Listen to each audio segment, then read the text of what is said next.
New at 6, authorities in Gwinnett County in Alabama say a man posed as a police officer tried to sell a gun to a local pawn shop. 74-year-old Bruce Christie is behind bars on a felony charge of impersonating an officer. Channel 2's Nicole Carr has been tracking this case, and Nicole, investigators say the episode earlier this week may not be the first.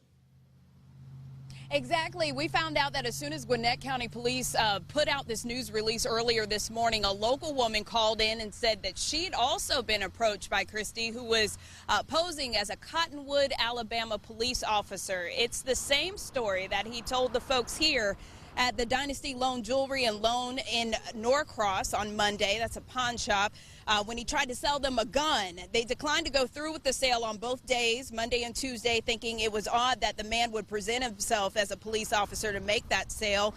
So they called Gwinnett Police on Monday. And when the officer went in to interview the employees on Tuesday, Christie walked back in, tried to sell that gun again, but he never acknowledged the uniformed Gwinnett officer. And that would have been a common courtesy between legitimate law enforcement officers. That led to a traffic stop where Christie told the Gwinnett officer that he was indeed a captain in the Cottonwood, Alabama police force. He even presented a badge at that time, but the Gwinnett officer had already confirmed with the chief there in Alabama that Christie was not and had not ever been a town employee. The whole story is just so bizarre to the pawn shop employees in Norcross.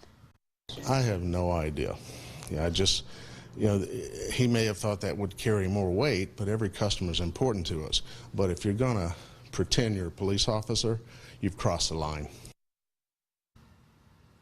And Christie, who was staying in a Norcross hotel at the time, is now here in Gwinnett County behind bars. And I reached out to the Cottonwood Police Department. They would not confirm whether they were familiar with him, but they say they have an open criminal investigation. We should note that our local officers' notes say that he reached out to an Alabama town employee who said Christie, quote, "Oh, he shouldn't have done that. I'll speak with him about that. I'll take care of that." So they seem to be familiar with him. We're live in Gwinnett County this evening. Nicole Carr, Channel 2 Action News.